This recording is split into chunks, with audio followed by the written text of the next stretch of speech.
Downloading CorelDraw din wannan website din zaka je getintopc.com, sai ka rubuta CorelDraw din 2017 zuwa sama, wanda akwai graphic suites banda irin waɗannan.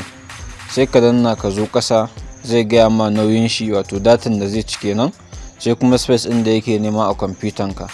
A ƙasa kuma zai baka file din ka yi downloading. Wannan bidiyon ka yi downloading din shi bayani ne yanda zaka yi installing CorelDraw din.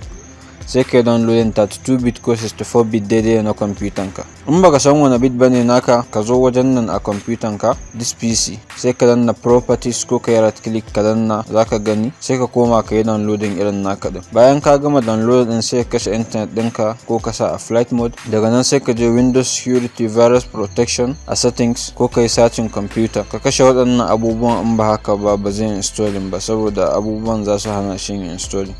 Ka gama installing sai ka dawo ka kunna. Bayan ka kace sai ka zo wajen CorelDraw din da ka yi downloading, ka yi extracting sai da WinRAR ko irin shi, na tura maka WinRAR din ka yi installing sai ka bude. Zai kawo ka nan bayan ka yi extracting din wannan folder CorelDraw graphic suites, sai ka bude installer wannan folder, ka danna setup, zai fara installing. Wannan bayanan gaba ɗaya duk suna cikin bidiyon da nace ka yi downloading sanda za ka yi downloading CorelDraw din. Zan tsaya a nan, ka ƙara shi kallon yadda ake installing din a bidiyon da nace ka ɗauko a website din. Daga nan sai ka bude CorelDraw ɗinka, kana kallon karatun da na tura maka, kana yin practicing.